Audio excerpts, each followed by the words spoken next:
step away from the boy. Caution! You face turnbuckle! My punch is devastating. Step the fuck away from the boy!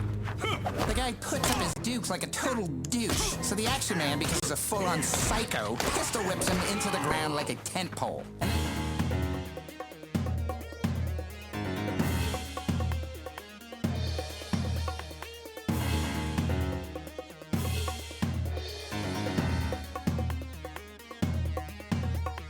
So hi! Welcome to Venture Bros, Venture Bros Podcast. Me, your host, always Bryan Dressel. With me, as always, is Nick. Not here. Friedemann, still not here. I miss Nick. He's a good guy. He will be back in time next week, of course, for his absolute favorite character. I think not necessarily in all of Venture Brothers, but pretty high up there. But one more week without Nick, so sorry guys. He'll be back. He says hi. Maybe he just did. I don't know. It's all up to him if he wants to play around or not. But we do have Matt Shazzan Dykes. Shazzan was that with an N? No, yeah, with an N. Weird. You know, the classic Alex Toth cartoon? No. Oh, yeah. Everyone knows Alex Toth. I love Alex Toth. He's a great guy. Mm-hmm. He actually is. He also did Space Ghost and Harvey Birdman. So, yeah, duh. yeah, he's a good guy. Yeah. Our favorite. Mm-hmm. Mm-hmm. And then we have... fucking love the name of this one. We have Graham Cool McCool Mason. I mean, honestly, if there was a character that defines me, that's it. Cool McCool. Keep telling yourself that. Definitely sounds like McLovin in a different way. But I'll take Cool McCool. And I'm still somewhat convinced that some of these cartoons I'm finding are not actually 60s cartoons. This one is. And they're just like Adult Swim shows that are like 60s-esque. But I'm doing what I can with a quick Google search. So, you know, trying. I thought this season would be easier with nicknames. Turns out, still difficult. Yep. Should go back to just comic book characters. That one I could just do off the top of my head every week. But that was so long ago. And I think I still duplicated people. So what the fuck do I know? My favorite was fruits, where you couldn't get past like 3 fruits. But that's how we ended up with those, what were they, those weird albino strawberries? That now I Pine really fruit. Pine fruit. Now I really want to try those. Mm-hmm. My favourite Still one have with it. the comic one, comic book one was, I'm pretty sure you said Robin 3 times. Yes, I did. But there's plenty of Robins. Yeah, that's true. So I just kind of went through all of them. And he did that intentionally, obviously. I wouldn't make that mistake. Yeah, no. I'm flawless. You should. Cue canned laughter. You should. You should check. Get a floor then, because you know what you're walking on. I'm just not even respond. Just wait for the canned laughter on that one. Or just put in a big bleep. Oi! Party for Tarzan. Yeah. Graham, are you ready? It's finally your turn again. It's been so long. It has been so long. Like an entire season of the show has gone by. Yeah. And then most of another season. Yep. And you still haven't had to do one. Yep. So that means it's time. Yep. So Graham, can you just do a quick breakdown really quick of Party for Tarzan? You know what? Maybe is a solid answer for me. It's not like it's a difficult episode to summarize for people who are good at this. That's why I might just take a little cue from our friend Brok and make it a little light. A series of flashbacks detail this whole episode, basically, of multiple accounts of this same event of Wide Whale urging Dr. Mrs. the Monarch to shoot Dr. Venture at his little themed party, quote, a party for Tarzan from the title of this episode. So a series of flashbacks from Billy and Pete with Dr. Venture crashing another party to meet the famed Christopher Lambert. But also Blue Morpho on the Monarch and Monarch in 21 and how they get to where the opening of this episode, where Dr. Venture appears to be shot and killed. So, are you done? I don't want to. Yeah, I'll stop there. So Great. I'll start right out of the gate with the question: were you fooled the first time you saw it? No. No. It's one of those things of like, oh, he was shot. All right, let's see what happens. That's kind of like, yeah, I believed that he had been shot, but at the same time, like, I've seen him get his arm ripped off. Like, I've seen him in so many various states of disrepair that I'm like... Where he gave birth. Yeah, he gave birth. He had his eye hanging out for one time. Still one of my favorite sight gags, pun intended, in the entire show. Like, he's been beaten the fuck out of. So he was shot and then, quote-unquote, dead. And I'm like, he's not dead. Yeah. But I did not think that he was just totally bulletproofed, did Right. not penetrate. I thought he had been shot. Right. Yeah. I thought at worst or best they would bring him back Venture Stein style and see how that would play out for a while. Yeah, that's kind of what I... maybe not Venture Stein, maybe more so like... I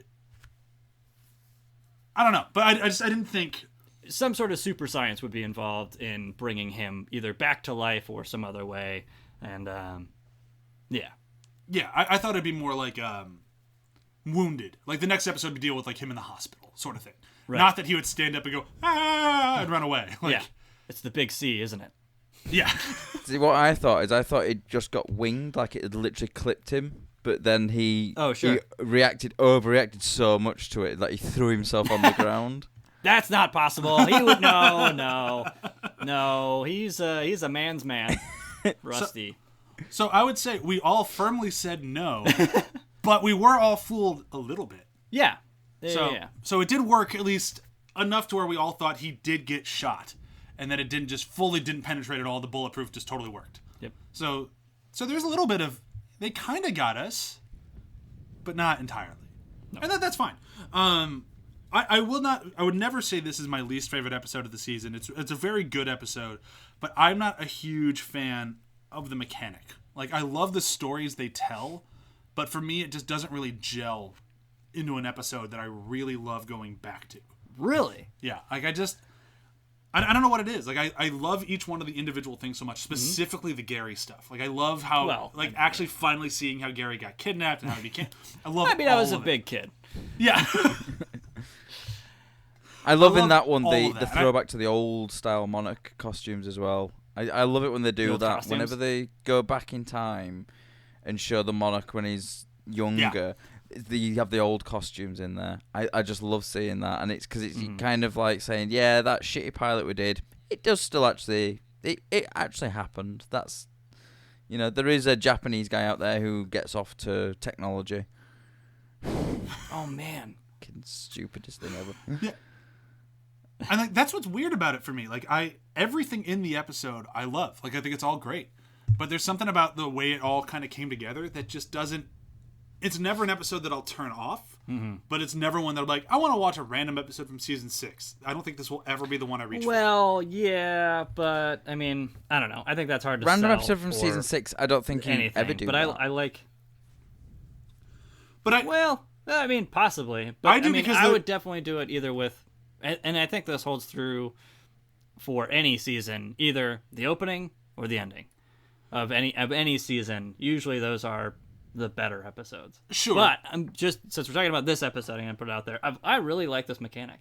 I do. In this episode. I think it works. I think it's great. I love the voiceover of everybody recapping, of like having their own quips on what's actually happening in the episode. And maybe it's just that I'm a sucker for when long-standing TV shows do a gumshoe-esque episode. Maybe I'm just a sucker for that. I don't know, but I do like the mechanic here, and I think it works, and I think it's great to kind of just... We're already reinventing a new way of telling their stories, and I like taking an additional aside to do an episode like this, and then come back to the new normal. Sure. Next episode. And there are things, like I said, everything in the episode works. I just don't know why it just doesn't scream to me like one that I have to rewatch over and over. Because there are things in it that I think are just like phenomenal. Like I love PTSD 21. and having to deal with, like, I don't want to kill another person. I'm just so tired of murdering people. But he's still the most loyal henchman. So he's still like, all right, well, I guess I'll try to figure it out. I'll take him, and I'll be good at my job. Like, who are you? I'm the Blue Morpho. Like, just like he gets into it. But then it's just like, I just don't want to actually kill him. Yeah. And I mean, there's still that reticence, and you're kind of, since we're start basically with his voiceover and his backstory and all of this other stuff, we're with him this whole episode. And so when we cut back to him now in the present time of him, you know, attempting to kill, not kill, but also be successful at his job thing, you're still rooting for him of like, is there a way, like, he's using this gas, maybe he'll just like bury him alive or like wound him, like, wing him or something like that, and so he'll not come back to New York and arch Dr. Venture. But by the end of the episode, you're like, oh no, he's just doing what he always does and follows direction as best as he can. Yeah, and I My son is saying hi if you can hear him. Hello. I do like the way that 21 gets Wandering Spider as well. It's because it's basically what Ted Bundy used to do. You know, he used to wear a cast and then be pretending to move some furniture or something into his car and ask for some help. And then, you know, so I like they brought in, like, the 21's using his brain because he quite clearly can't overpower this guy, so he needs to get some sort of advantage, and it's like, it's a very 21 thing to do, to look to, you know, what did all these really successful serial killers do when they needed to overpower someone? And it was really funny too, like when we cut to him and he's wearing the cast, and I was like, shit, did I miss something? Did 21 actually break his arm? And it's like, oh no, it's just a gimmick. I got it. And it works really well. I mean, it's funny that, like, he pulls him out of the car finally once he gets him to the destination. You're like, God, you're really friggin' heavy. You're wearing a flak jacket? And then the arms come out. And you're like, oh, shit. And then the neurotoxin and then he pokes him with a stick, and he just gets nailed in the crotch. I did that to myself. It's going numb. Oh, it's going to... Oh, crap, it's going to sleep. Then just starts whacking it. Incredible. I'm very happy with myself right now because I never knew that was a Ted Bundy thing, and I thought they were just referencing Silence of the Lambs, which is probably also referencing Ted Bundy now that I think about it. Silence of the Lambs, sort of like Buffalo Bill, the character in Silence of the Lambs, was like an amalgamation of a lot of different serial killers, and the bit that in Silence of the Lambs where he's doing the casting, that was a Ted Bundy part of it. There's also some Ed Gein thrown in and all sorts of different... Yeah, I knew the Ed Gein stuff, but I didn't know the other people. I thought it was just more Ed Gein than anything else. So, hey, you learn something new every day. Yeah. So if we're talking about the Gary flashbacks a little bit, it is kind of nice to finally see that. Like, we've been referenced many times about how he was kidnapped when he was a kid, so he's just been a henchman his whole life. And actually seeing how it played out was a lot of fun. Like, I like that I never clued into the fact that 24 was there before him. I don't know why that just never dawned on me. Well, I always thought that it was because I'm sure 24 is in the pilot, but I don't think 21 is. I thought it was the other way around, but you could be right. Because it's Speedy. Speedy's the... not the pilot, sorry. The... Dia de los Dangerous. The first... not Turtle Bay. Yeah. The first legitimate episode. Not yeah, test so... episode, yeah. The Speedy character in there is very much like 21 a little bit. And there is 24's in there, like the Ray Romano sounding guy. But 21 isn't actually around. So I always thought that they took Speedy and kind of repurposed that type of character and turned him into 21 because obviously Speedy dies. Oh boy. Wait, what? It's thoroughly brocked. Yeah. Death by Samson. Ooh. Yeah. Say no more. Poor little guy. He almost got his wings. And it brings that back as well. Going back to like saying, in... I don't even think it's this episode, actually. In one of them, 21's talking about killing, and he says that he used to call it getting your wings. That's in this episode. Is that this Yeah, episode? Yeah, Is that? that's during the flashback. Yeah. Yeah, because that's when the first like fight sequence, and he's 16. Oh, and he's trying that's to hide it, himself, yeah. and then he runs into the actual villain, who's just so happy about finding him, he dies. Yeah. Yep. Of course it is. But I love the whole flashback. Like it is kind of fun. Like when you look at our website or any of our episode postings, we got to pick like our silhouettes of like what characters we all loved. I of course went for 21, and it really came out of when he became 2-ton 21. He started becoming like a better and bigger like henchman. And then when you get into season 6 and 7, it's like, and he is the henchman, and more so right hand man than just henchman. And like seeing the history of how he got from weirdo kid who got kidnapped because Monarch's henchmen were incompetent to full-blown like your right-hand guy for any and all situations is really kind of cool, and I like seeing the two different versions of him. Yeah, and it's quite a, it's like you've got the complete story there as well. Seeing that and seeing how he basically ended up almost being raised by the Monarch a little bit to some extent. He was, I mean, for sure. I mean, From 16 on. I mean, he goes home after the Monarch goes down for a little while, and podcasts and Right. blogs or whatever he calls it, because only podcasts were a thing when that episode came out. But Right. he does move back in with his parents for a little while. But he is a Monarch henchman. Like that is his life. Yeah. And I liked seeing that start of it. The other thing that I really want to talk about in this episode, it has to be Rusty. Well, Like Rusty, he's just such a Rusty. yeah. Time to teach you about DuckTales. Oh my god, The ruddy bottom. Like A that is ruddy bottom. I'll take a ruddy bottom as well. Just replace the grenadine with rum, and the other thing with rum. I also just love that. Like, first off, having made a Docktail for myself before, not this one. I made myself a red mocha cooler. Woof. I will never make this one. Rusty has the worst taste in beverages for sure. This just sounds like pure poison. Grenadine, tomato juice, and rum. Like, I honestly think I'd throw up. And probably should. Yeah, the red mocha cooler, like I can when I'm drinking, I'm like, there's people who would like this. Yeah. There are legitimately people, because it kind of tastes like a gross fucking Tootsie Pop. Because, yeah, it's like grenadine and, like, chocolate syrup. It's like Hershey chocolate syrup, Kahlua, and a little bit of unmade red Kool-Aid that you sprinkle on Red top for like a Kool-Aid. crust. Right. So it does have this like super gross Tootsie Pop feel to it. Right. But I could see people being into it, for sure.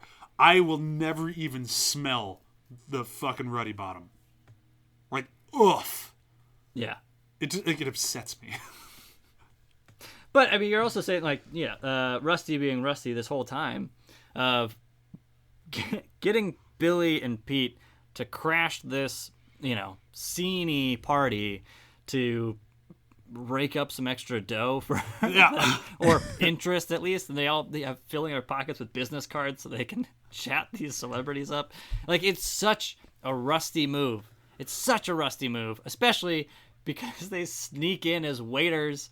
Oh man, it's just so good. And again, because of this show being this show, success through failure. I mean, he gets there, he introduces himself to the man of the minute, The Highlander himself. Christopher Lambert, who's wearing the Patriarch, right? No, don't mention the Patriarch! In its resplendent glory, right? And gets the call. And Christopher Lambert, when we find out by the end of the episode, does actually show up to the party, but the front door is locked. It's fucking incredible that it actually works, but yet doesn't at the same time. Of course not. And ends up with the end of the episode with Dr. Venture being shot. Yeah. Like, how could this go as poorly as possible? Not much poorly, Yeah. but perfectly as poorly as you would expect any plan by Rusty Venture to go. It just speaks to the quality of the show and like how well it knows its audience, where it's like something that, like, from an outside point of view, if you've never watched a single episode of the show and you watch this one, I'm not sure how much you'd like how well everything just kind of clicks together. Like, it's very obvious almost where it's going, of like, 21 takes the Blue Morpho suit in to get cleaned because it hasn't been cleaned since the 60s. And of course, since the 60s means it's going to be right up Rusty's alley because he's going to like it, so he steals it, he wears it, and then of course it's the same thing that they're looking for. Like, it works a little too well. But if you've been a fan of the show from the start, it's like, no, that's just the Venture Brothers world. Like, it's not bad writing, it's not lazy writing. Like, that's exactly what we're here for. Yep. Is this sort of just like, how is it all going to piece together? I know it is. It's all going to get there. And then as it just kind of one by one, it's like, oh, yeah, that'll do it. And I especially love the hit at the end with the Monarch. Like, he even had to pay for my dry cleaning. Yeah. Yeah. Which, again, is totally perfect. And that's exactly what the Monarch would say. He's like, ha ha, you jerk. Like, if anything, if that were an original Monarch arch of somehow Dr. Venture has to pay for his that would dry make sense. cleaning, that would be a successful arch for the Monarch. And the character that I don't think gets nearly enough praise throughout this entire season is Ezio. He's so fucking great and just way over the top every sequence. But the moment Rusty gives the suit back and he just spits in his face, fucking kills me every time. It's a Sicilian thing. I mean, it is. And it totally works. Yeah. Again, it's totally perfect for that character. And Rusty's pretty much unfazed because, like, yeah, I deserved it. Yep. I expected that. This is what happens. This is my life. Trying to think of other things we haven't really I've got to mentioned. say, the tension. Go ahead. That's I built have up one major just one. before.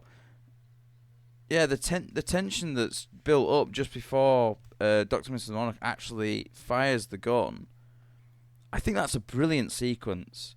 You've got Wide Whale, like, basically saying, shoot him, or I will. It's like the tension in that. I'm sat there watching it, and even though I've seen it loads of times and I know how it plays out, you still feel that sort of tension building up inside you. And then when she fires the bullet and you got that slow motion sequence of, you got the voiceovers going over it. It's so beautifully done. I think it's one of the best sequences in the entire season, and I think it's probably in the top 5 little sequences in the whole series, just because of how well it's put together and how well it's actually done. I think it's fantastic. It is so That's good. why I totally agree. Yeah. Yeah. That's why I agree that the mechanic of how this episode specifically is carried out, it's like sequences like that just I can't see how it could have been any other way. And if it were some other way, it wouldn't be as effective, because you're totally right. You are in that moment. You're with Sheila in that moment of, like, she doesn't want to, but she needs to, but she might be wrong, but all of the evidence points to yes, and then bam, the trigger gets pulled, and then you get that slow motion sequence, and her you're like, voiceover is so good. Like, you ever make a decision and know it was a wrong decision the second you made it? perfect. It's like so good. And like that's And then with a Monarch coming in right after her, I'm Yeah. like, but then it's like it just works so perfectly. And my favorite thing Yeah. about it has to be it goes back to what I was mentioning either, I think it was 2 weeks ago now. It might have been last. No, it was 2 weeks ago when I just didn't buy that people would think that Rusty is the Blue Morpho, specifically Sheila. Because Sheila is, I could make the argument, and I think many of you out there would agree with me, she's probably the smartest person in the guild. Probably the smartest, probably the most competent. I'd say the smartest, and also with common sense. Whereas Yeah. Phantom Limb is an arguable genius. He has no common sense or gives no fucks and will suffer no idiot. Phantom Limb is at his best in this antagonist-protagonist world. Right. He could not survive outside of it. No. Sheila could. Right. And that's where I'm like, that's why I think she is the smartest and most capable, because she can live in the villainy world and in our world, and she could be totally successful in both places. So when she's ready to shoot Rusty, that's when, like, that moment that I've been talking about, like, I'm gonna keep waiting for, of like, she has to know on some level it's not him. And as soon as she pulls the trigger, she's like, fuck, I was right, it's not him. Yeah. And there's nothing linear to it. There's nothing there. It's just her own, just like, it can't be him. Yeah. And I love it. I think I agree. Like I said, everything episode I love. I just don't really want to watch it that much. I've got nothing other than that. Just going with my gut.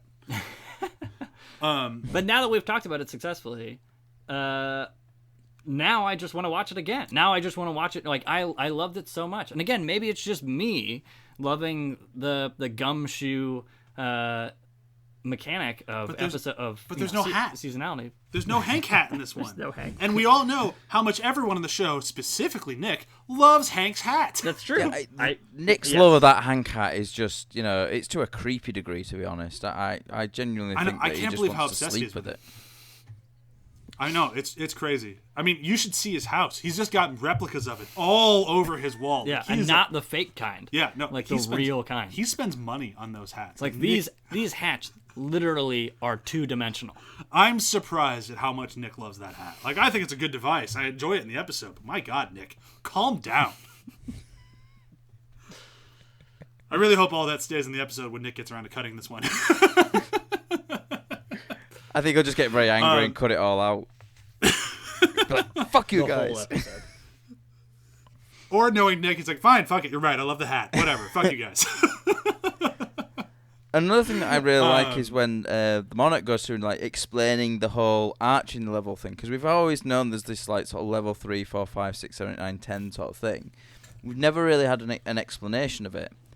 And I love the way it's explained, and I love that flashback as well with Turnbuckle.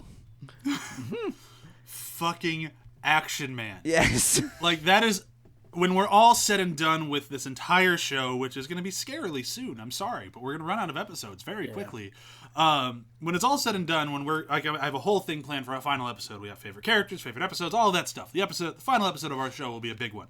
But when we get there, Action Man will have to be talked about, at least at some length, because I think, having now rewatched all of it again, he might be the most underrepresented, amazing character in the show. And it's because he's such a fucking psychopath. Action! action! Fucking love that bit. And this episode, especially with the Monarch narrating it, and then the Action Man, because he's a fucking psychopath, he just pistol whips him into the ground like a tent pole. And then, kiss my ass. Click.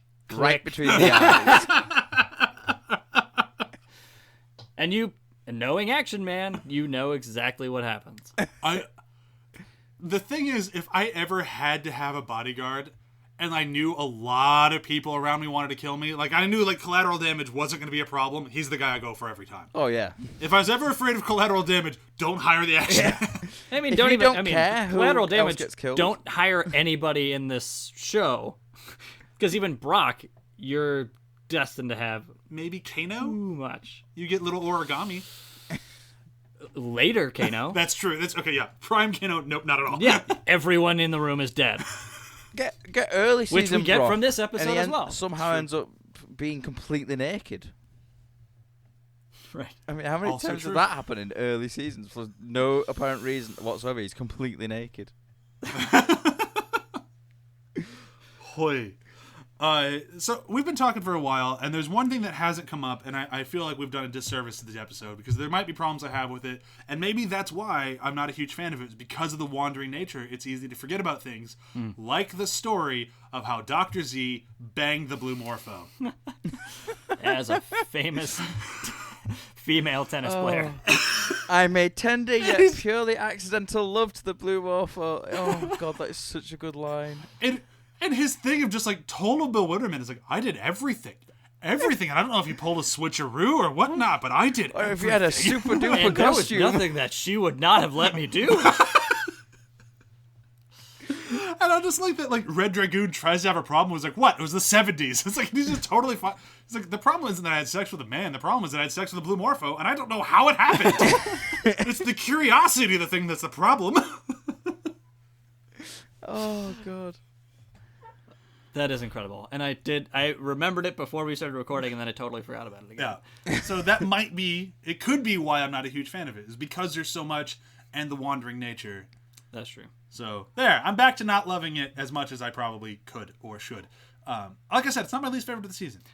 I still really like it. It'd be near the top, but definitely not in the top. Definitely not in the top. It's no Doom Factory. Like, no. I think it'd still be in my top 5. I mean, there's only like 9 episodes. It's It's not that hard to there's do. not many. I think if you Definitely my top 10, I'll tell you that. Okay, so I think that's kind of everything I want to talk about. Matt, was there anything we missed for you? Not fully. No, there's one other thing, but I'm going to cover that in my favorite performance bit. Graham, do we miss anything for you? No, that's pretty much it. Favorite performance as it is then. Well, you have yours primed and ready to go, Matt. Why don't you go ahead? Yeah, so my favorite performance for this one was Doc Hammer's 21, because you can really see the PTSD fully kicking in. And, you know, they've had sort of glimpses of it, but now you can sort of see that he's really starting to not do very well. You know, he doesn't want to do this stuff, but the Monarch, like, sort of needs him to do it. And I think the way that Doc plays 21 in this episode, he deals with that conflict so perfectly. That sort of thing of, like, I don't want to do this, but I have to do this, so I'm going to do it to the best of my abilities, even though I really don't want to do it. And it's that sort of, that conflict, that inner character conflict, which is so wonderful in the performance. And you do really see how far 21 is slipping in terms of his mental state. And it's an amazing character arc for the whole character, I think, but just the performance as well it's spectacular. To do that and a flashback as well. Yeah. I mean, yeah, it's incredible. I mean, I totally agree with you. That Doc Hammer as 21 is my favorite performance as well, and he just nails it throughout the whole episode. I was gonna go with Doc Hammer, but not for his 21, but more for Dr. Miss and the Monarch. Because of that whole speech at the end with the bullet of, like, have you ever made the shot, and then you immediately regretted it. Yeah. But since we all went Doc Hammer, and we already had a week where we all agreed, let's not do it twice. Oh, come on. And I got to go Christopher McCulloch, specifically for Dr. Z and the speech when he banged the Blue Morphin. Everything in it was so fucking good. And I know that means Christopher McCulloch gets 2 weeks in a row for me, but whatever. He was great. He's always great in every episode. So, I mean, it's not that much of a stretch, but that entire speech kills me. So I'll give it to him. He more than earned it. Like a resplendent blue tomato. Yes, old friend.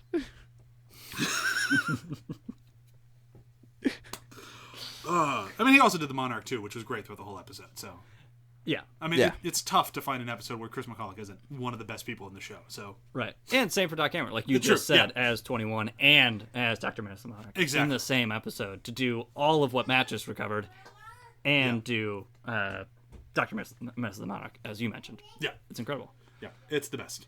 I will get you, so Dr. Heine. Sorry, I had to throw that in as well. It just doesn't work. So good. All right, so very sad to say, next week, guys, Red Means Stop is the last episode of Season 6, which means that we're about to move into the last available season of Venture Brothers. Whew. What will I do? I'm literally asking you, listeners, what will we do next? Give us your ideas. Give us your ideas. We've got one very strong vote for Frisky Dingo so far, which I will not have a problem doing. I just want to make sure there's enough of you out there that want to listen to it. So other than the two of us that will be recording it. Exactly, yeah. Well, I watched that show. I've never seen it, but I would like to see it, to be honest. It's one of those ones that I've kept seeing popping up, and I've never seen it before, but I will track that down and actually watch it, because it does sound like it's very much my sense of humour. Welcome to You Are Doom. Why is Doom in quotations? Is it some sort of ironic doom? Because let me tell you, it very much isn't. That's our last bull! Boosh! It's the fucking best show. Maybe we will do Frisky Dingo. It is the best show. I've also had people say that maybe I should do the entire Friday the 13th series and just do a 12-episode arc of those movies. I had a friend of our ATH show, Christopher Ortiz, reach out, and maybe we should do all of the MCU. I'm open to any and all series. Just let me know what you want. So far right now, Frisky Dingo is in the lead, but if there's something else, we will cover it. If you ask for something like Doctor Who, you're going to have to be a little bit more specific. Like, I'll cover a doctor. I won't cover the entirety of it. Well, do you fancy tying it with my Stargate series? Let's do Stargate SG-1. You know, there's 10 seasons there, 218 Oh, Matt, you're cutting out. episodes. I can't hear anything. Sorry. Can you? Something's wrong with the service from like you just England. it's like That's totally weird. Are you can't hear a word you're saying. Matt? Matt, you there? Matt? Yep. There? Hello? What were you saying? I'm sure it wasn't important. Anyway, he covered it. But yeah, so please, if you have an idea, something you want to listen to, please start reaching out because we only have 11 episodes left, I think, of Venture Brothers, and then we're done until season 8 comes out whenever. 2020? Thanks. One? Maybe? 2021, probably? I've heard the rumors 2021, but who knows with these guys? So yeah, give us something to do, guys. We're open to it. So with that, moving into plugs, I'm going to do the same plug I've been doing the last few weeks. Go to athpod.com, check out what we got. Something new each and every day, and it's always good. If you like pop culture at all, we have something for you on our network. Graham, you plugging anything? Ha! Matt, you plugging anything? Yeah, so part 4 of the Stargate article, the final part should have come out. Yeah, like I've mentioned, I've talked about this so much before. It's been a long road as this one. It took me about 3-ish months to fully finish it off. I've been speaking with John about maybe releasing all of them together as like a deluxe edition as well. Not sure if that's going to happen. I need to double check with him and see if the website can handle it, to be honest, because it is 36 pages in total. But yeah, that's potentially something that that might be coming out. I will, because we're recording this before I've actually been to the Star Trek convention, there should be a Star Trek convention article coming soon. I don't know how long that's going to take to write, because the last one of those that I did I basically wrote it twice, because I got halfway through it the first time, didn't like what I was doing, and then just started again from scratch. Hopefully I won't have to do that on this one. And then we're getting towards the end of the year, so I need to start cramming in a lot of the anniversaries that fall on this year. So I don't know. I've just started rewatching Warehouse 13, which is 10 years old this year. So I might try and squeeze in a Warehouse 13 article before the year is up. Huh. But yeah, who knows what's coming? I certainly don't. And I will also plug the new logo for the ATH site.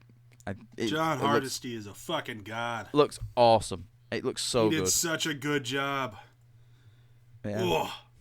He's done all the logos on the ATH network, like not just the new one. The Venture Brothers logo, ATH logo, Samwise, you name it. Yeah. All came from the brilliant mind of Jonathan Hardesty, who I'm sure is glowing red like a tomato when he's listening to this. A resplendent blue tomato. But seriously, could not be happier with anything that he's done. Like it's all incredible. Yeah. Awesome It's so good. We can talk about that later. Yeah. So that's everything for right now. Tune in next week. Red means stop. Get your recommendations in for what you want us to cover next. And bye. Bye.